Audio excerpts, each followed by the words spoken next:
दोस्तों स्वागत है आप सभी का बीए सेंटर में। आज का जो हमारा क्वेश्चन है वो सोशियोलॉजी मेजर 6 का है और रिपीटेड क्वेश्चन है, कई बार ये क्वेश्चन पूछा जा चुका है, तो 90% चांस ये क्वेश्चन इस बार भी आएगा ही आएगा। तो इस क्वेश्चन को आपको देखना जरूरी है, पूरा वीडियो आप लोग अंत तक देखिए ताकि आप अच्छे से समझ सके इस क्वेश्चन को, और किसी भी तरह से चाहे आप 5 नंबर पूछे चाहे 15 नंबर पूछे और क्वेश्चन को घुमा के दे तब भी आप आंसर को लिख पाए। इसके लिए क्या है, तो आप लोग वीडियो को अंत तक देखिए और समझिए कि क्या कहा जा रहा है। क्वेश्चन क्या है कि महात्मा गांधी के अहिंसा एवं सर्वोदय संबंधी विचारों का उल्लेख करें। महात्मा गांधी के द्वारा जो अहिंसा और सर्वोदय संबंधी विचार दिए गए उसके बारे में आपको बताना है। अगर आपको इसका पीडीएफ चाहिए तो आप लोग व्हाट्सएप ग्रुप को ज्वाइन कर लीजिएगा, वहां पर आपको इसका पीडीएफ मिल जाएगा। और अगर आप लोग चाहते हैं कि आप लोग संपूर्ण वीडियो देखें, एक ही वीडियो में सारा क्वेश्चन का आंसर आपको मिल जाए, तो आप लोग प्लेलिस्ट देख सकते हैं, या फिर एक लॉन्ग वीडियो में लाने वाले वहां से जाकर के आप सारे क्वेश्चन के आंसर को एक ही वीडियो में देख पाएंगे। प्लेलिस्ट अगर आपको चाहिए तो प्लेलिस्ट का लिंक भी आपको इसी वीडियो के डिस्क्रिप्शन में मिल जाएगा, तो जाकर के आप लोग प्लेलिस्ट एक बार जरूर चेक कर लीजिएगा। ठीक है, तो चलिए शुरू करते हैं दोस्तों इस क्वेश्चन के आंसर को समझना। इससे पहले अगर आप लोग चैनल पर नए हो तो आप लोग चैनल को सब्सक्राइब करना ना भूलें, चैनल को आप लोग सब्सक्राइब जरूर करें। अभी के अभी आप लोग चैनल को सब्सक्राइब कीजिए, साथ ही बेल आइकन को दबाकर उसको ऑल पर भी सेट जरूर कर लीजिए, ताकि जब भी यहाँ पर वीडियो हम डालें उसका नोटिफिकेशन आप तक पहुंचता रहे और सारे मेजर पेपर का, सारे सब्जेक्ट का और आने वाले जो आपका सेमेस्टर है उसमें आप अच्छे से तैयारी कर सके। वीडियो पसंद आए तो वीडियो पर लाइक कर दे और अपने दोस्तों में इसको शेयर भी कर देना है। ठीक है, शुरू करते हैं इस क्वेश्चन के आंसर को। इससे पहले महात्मा गांधी के द्वारा जो अहिंसा और सर्वोदय का विचार दिया गया वो होता क्या है, इसको आप समझ लीजिए। अहिंसा का मतलब क्या है? महात्मा गांधी कहते हैं कि सिर्फ किसी को शारीरिक नुकसान नहीं पहुंचाना ही अहिंसा नहीं है, बल्कि किसी को भी अपने विचारों के माध्यम से, अपने कर्म के माध्यम से, अपने मन के माध्यम से किसी को भी, किसी भी जीव को कष्ट ना देना ही अहिंसा कहलाता है। ठीक है, उसी को अहिंसा कहा जाएगा। ऐसा नहीं कि किसी को मारना नहीं सिर्फ अहिंसा है, बल्कि अपने मन से, अपने विचार से, ठीक है, अपने थॉट से, किसी भी तरह से किसी भी जीव को नुकसान ना पहुंचाना ही अहिंसा कहलाता है। और सर्वोदय का मतलब क्या होता है? सर्वोदय का मतलब होता है सभी का विकास, सभी का उदय। ठीक है, उसी को सर्वोदय कहा जाता है। तो ये कुछ इनके द्वारा विचार दिए गए, ठीक है, उनके बारे में हम लोग जानेंगे, समझेंगे डिटेल में। तो चलिए दोस्तों शुरू करते हैं, इसके परिचय को एक बार समझ लेते हैं।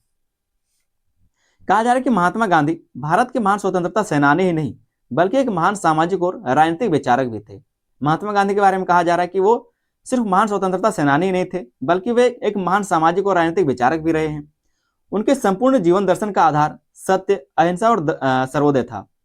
उनका जो संपूर्ण विचार दर्शन था वो किस पर आधारित था? तो सत्य पर आधारित था, अहिंसा और सर्वोदय पर आधारित था। ठीक है, आगे कहा जा रहा है कि गांधी जी का मानना था कि समाज और राजनीति में अस्थायी परिवर्तन केवल नैतिकता और मानवीय मूल्यों के माध्यम से ही संभव है। महात्मा गांधी ऐसा मानते थे कि समाज में, जो समाज है या फिर जो राजनीति है उसमें परिवर्तन अगर चाहते हैं, अस्थायी परिवर्तन चाहते हैं, तो उसमें केवल नैतिकता और मानवीय मूल्य ही माध्यम हो सकता है और कोई रास्ता नहीं है। ठीक है, आगे दोस्तों हम लोग समझेंगे अहिंसा संबंधी विचार कि महात्मा गांधी के द्वारा क्या अहिंसा संबंधी विचार दिए गए हैं। ठीक है, तो इससे पहले हम लोग अहिंसा का अर्थ को समझ लेते हैं कि अहिंसा का अर्थ क्या होता है। आगे हम लोग सर्वोदय के अर्थ को समझेंगे और उसके विचारों को देखेंगे। ठीक है, तो मोस्ट इंपोर्टेंट आपका ये क्वेश्चन है, आप लोग वीडियो को अंत तक देखते रहिए ताकि आप अच्छे से सारी चीजों को समझ पाए और एग्जाम में अच्छे से आप लोग लिख सके। अहिंसा का अर्थ क्या है? महात्मा गांधी के द्वारा अहिंसा का अर्थ क्या है? गांधी जी के अनुसार अहिंसा का अर्थ केवल किसी को शारीरिक नुकसान ना पहुंचाना ही नहीं है। मतलब आप किसी को शारीरिक नुकसान नहीं पहुंचाते, इसका मतलब ये नहीं कि आप अहिंसक हो गए, बल्कि अहिंसा का वास्तविक अर्थ है मन, वचन और कर्म से किसी भी जीव को कष्ट ना पहुंचाना और सभी के प्रति प्रेम व करुणा रखना, इसी को अहिंसा कहा जाता है। क्या कहा गया कि महात्मा गांधी के अनुसार अहिंसा का अर्थ केवल किसी को शारीरिक नुकसान ना पहुंचाना ही नहीं है, मतलब किसी को मारते नहीं है, गाली नहीं देते, कि सिर्फ किसी को आप मारते नहीं है। ठीक है, तो यही सिर्फ अहिंसा का अर्थ नहीं है, बल्कि अहिंसा का जो वास्तविक अर्थ है वो क्या है? तो किसी को आप मन से, वचन से, कर्म से किसी भी जीव को आप नुकसान नहीं पहुंचाते, उसको कष्ट नहीं देते और सभी के प्रति आप प्रेम और करुणा रखते हैं, इसी को अहिंसा कहा जाता है। ये महात्मा गांधी के द्वारा अहिंसा का अर्थ बताया गया है। ठीक है, आगे हम लोग देख लेते हैं अहिंसा संबंधी विचार क्या है महात्मा गांधी के। कहा जा रहा है कि अहिंसा एक सक्रिय शक्ति है। अहिंसा एक सक्रिय शक्ति है। गांधी जी अहिंसा को कमजोरी नहीं मानते थे। गांधी जी के द्वारा अहिंसा को कमजोरी नहीं माना गया। उनके अनुसार अहिंसा सबसे बड़ी नैतिक शक्ति है जो साहस, आत्मबल और धैर्य पर आधारित होती है। क्या कहा गया कि जो महात्मा गांधी, उनके अनुसार जो अहिंसा है वो सबसे बड़ी नैतिक शक्ति है जो साहस देता है, आत्मबल देता है और धैर्य आधारित होता है। ठीक है, जो साहस, आत्मबल और धैर्य पर आधारित होता है। केवल साहसी व्यक्ति अहिंसा का सही प्रयोग कर सकता है। जो साहसी है सिर्फ वही अहिंसा का सही प्रयोग कर सकता है। मतलब अगर कोई गाली दे रहा है और आप बदले में उसको गाली दे रहे हैं या फिर मार दे रहे हैं तो फिर वो अहिंसा नहीं कहलाएगा, लेकिन जो साहसी व्यक्ति वो गाली सह के भी रह जाएगा। ठीक है, यही इसके मतलब कहा जा रहा है। कहा जा रहा है कि जो साहस, आत्मबल और धैर्य पर आधारित होती है, केवल साहसी व्यक्ति ही अहिंसा का सही प्रयोग कर सकता है। जो साहसी है सिर्फ वही व्यक्ति अहिंसा का सही प्रयोग कर सकता है। दूसरा जो इनके द्वारा विचार दिया गया वो था सत्य और अहिंसा का संबंध। सत्य और अहिंसा का संबंध, ठीक है। सत्य और अहिंसा क्या है, तो दोनों एक है। गांधी जी के विचार में सत्य और अहिंसा एक दूसरे से अलग नहीं है। गांधी जी मानते थे कि जो सत्य और अहिंसा है वो एक दूसरे से अलग नहीं है, ठीक है। कहा जा रहा है कि सत्य साध्य है और अहिंसा उसका साधन। सत्य क्या है, तो साध्य है, और अहिंसा क्या है, तो उसका साधन है। बिना अहिंसा के सत्य की प्राप्ति संभव नहीं है, और बिना अहिंसा के सत्य की प्राप्ति संभव नहीं है। हिंसा करके कोई भी सत्य को प्राप्त नहीं कर सकता। इसलिए कहा जा रहा है कि सत्य और जो सत्य और अहिंसा है वो एक दूसरे से पूरक है, वो अलग अलग नहीं है। अगला जो इनका विचार था अहिंसा को लेकर के, अहिंसा संबंधी जो इनका अगला विचार था वो था राजनीति में अहिंसा। राजनीति में अहिंसा, गांधी जी ने राजनीति को नैतिकता से जोड़ा है। गांधी जी ने राजनीति को नैतिकता से जोड़ा। उन्होंने स्वतंत्रता आंदोलन में अहिंसा का प्रयोग कर यह सिद्ध किया कि बिना हिंसा के भी न्यायपूर्ण सत्ता विरोध किया जा सकता है।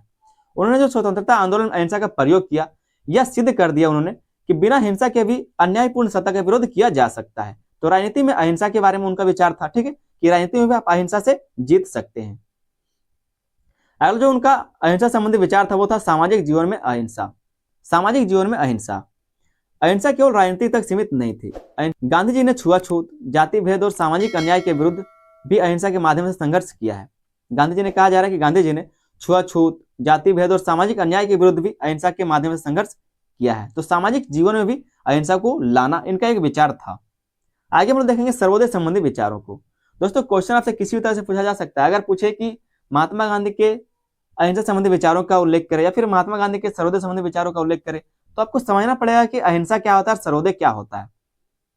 अगर आप अहिंसा और सर्वोदय को समझ लेते हैं तो पॉइंट बना करके आप लोग खुद से भी लिख सकते हैं। सर्वोदय संबंधी विचार को हम लोग समझते हैं। महात्मा गांधी के द्वारा जो सर्वोदय संबंधी विचार दिया गया उसको देखते हैं, ठीक है। पहले हम लोग देख लेते हैं सर्वोदय का अर्थ क्या होता है। सर्वोदय का अर्थ है सबका उदय या सबका कल्याण, सबका विकास, सबका उदय, सबका कल्याण, यही क्या है, तो सर्वोदय का अर्थ है। गांधी जी का मानना था कि समाज का विकास तभी सच्चा माना जाएगा जब उसका लाभ समाज के अंतिम और सबसे कमजोर व्यक्ति तक पहुंचे।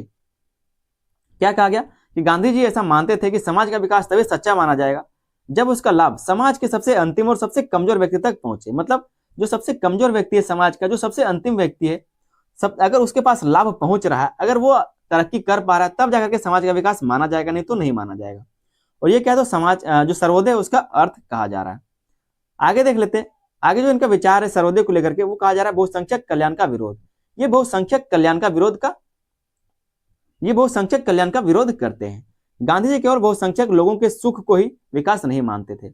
गांधी जी के द्वारा जो बहुसंख्यक लोगों का सुख है सिर्फ उसी को विकास नहीं मानते थे। मतलब अगर कोई लोग क्या है तो कुछ विकास कर गए हैं और कुछ ऐसे लोग बचे हुए हैं जो अभी नीचे तबके के लोग हैं, जिनके पास कोई साधन नहीं, तो इस समाज को वो विकसित समाज नहीं मानते हैं। उनके अनुसार समाज की प्रगति का सही मापदंड यह है कि सबसे गरीब और कमजोर व्यक्ति की स्थिति में कितना सुधार हुआ है। उनके अनुसार, महात्मा गांधी के अनुसार, समाज की प्रगति का सही मानदंड जो है, जो मापदंड है, वो यह है कि सबसे गरीब और कमजोर व्यक्ति की स्थिति कितना सुधार हुआ, उसकी स्थिति में कितना सुधार हुआ, वही उसका सही मापदंड कहलाएगा। अगला जो इनका विचार था सर्वोदय संबंधित, वो है ग्राम स्वराज और सर्वोदय। ग्राम स्वराज और सर्वोदय, कहा जा रहा है कि गांधी जी ने ग्राम स्वराज की कल्पना की जिसमें गांव आत्मनिर्भर हो। गांधी जी के द्वारा ग्राम स्वराज की कल्पना की गई जिसमें जो गांव है वो आत्मनिर्भर हो। ग्रामीण उद्योग, खादी, स्वदेशी और स्थानीय उत्पादन के माध्यम से उन्होंने आर्थिक सर्वोदय का मार्ग बताया। क्या कहा कि ग्रामीण उद्योग, खादी, स्वदेशी और स्थानीय उत्पादन के माध्यम से उन्होंने आर्थिक सर्वोदय का मार्ग बताया है, ठीक है। इन सब के आधार पर उन्होंने आर्थिक सर्वोदय का मार्ग बताया है। अगला जो इनका विचार था वो था आर्थिक सर्वोदय और ट्रस्टीशिप। आर्थिक सर्वोदय और ट्रस्टीशिप, गांधी जी पूंजीवाद और शोषण के विरोधी थे। गांधी जी जो है वो पूंजीवाद और शोषण के विरोधी थे। कहा जा रहा है कि उन्होंने ट्रस्टीशिप के सिद्धांत के माध्यम से कहा कि धनवान लोग अपनी संपत्ति को समाज के धरोहर समझकर उपयोग करें। ट्रस्टीशिप का जो इनके द्वारा सिद्धांत दिया गया था उसमें यह कहा गया था कि जो भी धनवान लोग हैं वो उस धन को या फिर उस धन का वो खुद को स्वामी ना माने, बल्कि उस धन को समाज के कल्याण के लिए खर्च करें, ठीक है। यही ट्रस्टीशिप के सिद्धांत में कहा गया था। तो आर्थिक सर्वोदय और ट्रस्टीशिप का सिद्धांत इनके द्वारा दिया गया है। ये इनका एक विचार है, सर्वोदय का विचार, जहां पर उन्होंने कहा कि गांधी जी पूंजीवाद और शोषण के विरोधी थे।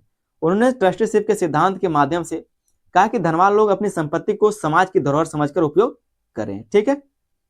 और बढ़ा करके लिख सकते हैं खुद से भी। अगला जो इनका विचार है वो सामाजिक सर्वोदय है। सामाजिक सर्वोदय।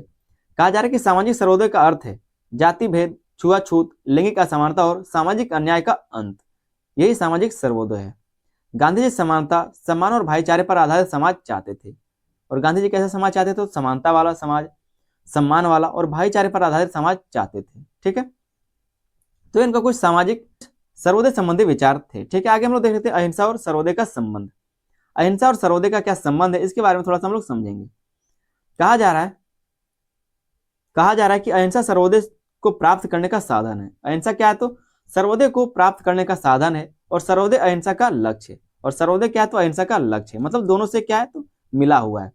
बिना अहिंसा के सर्वोदय संभव नहीं, और बिना सर्वोदय के अहिंसा अधूरी रह जाती है। दोनों क्या है? एक है, दोनों अलग अलग बात नहीं है, दोनों एक दूसरे का पूरक है।